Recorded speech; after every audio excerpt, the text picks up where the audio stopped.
স্কুলে ৫ জন শিক্ষক আর ক্লাসরুমে মাত্র একজন শিক্ষার্থী। এভাবেই চলছে প্রতিদিনের ক্লাস। শুনে অবিশ্বাস্য মনে হলেও এমনই চিত্র দেখা গেল সরেজমিনে গিয়ে, যেখানে সরকারি টাকায় পদস্থ শিক্ষকদের বেতন ভাতা নিশ্চিত হলেও ক্লাসরুমগুলো ভাসছে চরম ছাত্রছাত্রী শূন্যতায়। স্কুলে কোনো সহপাঠী নেই, ক্লাসে পুরো একা বসে থাকতে বড্ড ভয় লাগে। চারপাশের জঙ্গল দেখে আতঙ্ক হই, তাও আম্মু জোর করে স্কুলে পাঠাই। এভাবেই নিজেদের কষ্ট আর ভয়ের কথা বলছিল ছোট্ট এক শিক্ষার্থী।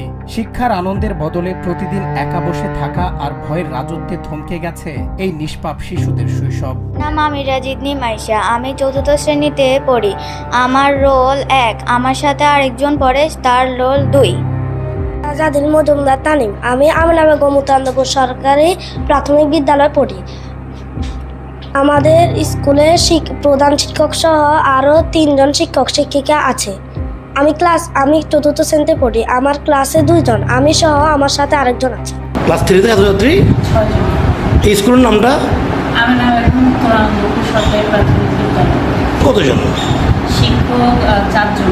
বাস্তবতার এই করুণ চিত্রটি ফেনীর ফুলগাজী উপজেলার মুন্সিরহাট ইউনিয়নের আমিনা বেগম উত্তর আনন্দপুর সরকারি প্রাথমিক বিদ্যালয়ের। খাতায় ৩১ জন শিক্ষার্থী ভর্তি দেখালেও বাস্তবে ৩য় শ্রেণীতে দেখা মিলেছে মাত্র 1 জন এবং অন্যান্য ক্লাসে মাত্র কয়েকজন শিক্ষার্থীর। ক্লাসরুমে ভাঙা দরজা, বিষাক্ত জঙ্গল আর নিরাপত্তাহীনতার কারণে ক্ষুব্ধ স্থানীয় অভিভাবকরা এখন আর সন্তানদের স্কুলে পাঠাতে চান না।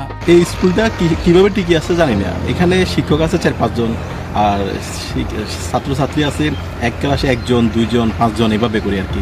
ছোট পোলাপাইন কম, এই জন্য স্কুলের স্টুডেন্ট কম। আর এর মধ্যে হচ্ছে আপনার সামনে মাদ্রাসা আছে, মাদ্রাসার মধ্যেও কিছু পোলাপাইন আছে, ছোট বাচ্চারা আছে ওই জায়গায় পড়ে। কিছু মাদ্রাসার জায়গায়, কিছু জায়গা, কিছু স্কুলের জায়গা পোলাপাইন একটু কম, বুঝলেন।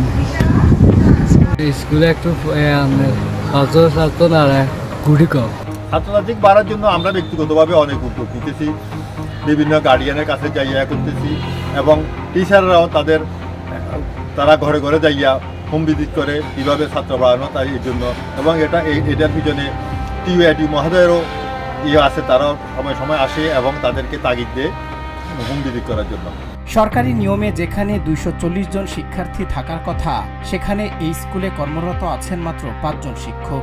খেলার মাঠ ও নিরাপদ পরিবেশ না থাকার বিষয়ে সহকারী শিক্ষা কর্মকর্তা ফাতেমা কানিজ জানান, জমি ব্যক্তি মালিকানাধীন হওয়ায় মাঠ করা যায়নি। তবে স্কুলের পরিবেশ দ্রুত উন্নত করতে এবং আগামীতে নতুন শিক্ষার্থীর ভর্তি বাড়াতে উচ্চ পদস্থ কর্মকর্তা ও অভিভাবকদের নিয়ে নানা উদ্যোগ নেওয়ার আশ্বাস দিয়েছেন।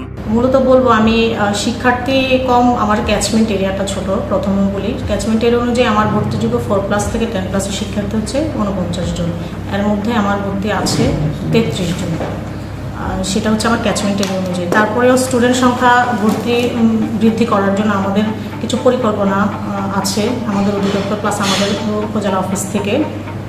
সেটার জন্য আমাদের বিভিন্ন সমাবেশ, যেমন আমরা নিয়মিত সমাবেশ করি, অভিভাবক সমাবেশ, ইভেন আমরা শিক্ষার্থী বাড়ানোর জন্য উত্থান বৈঠকের আয়োজন করে থাকি।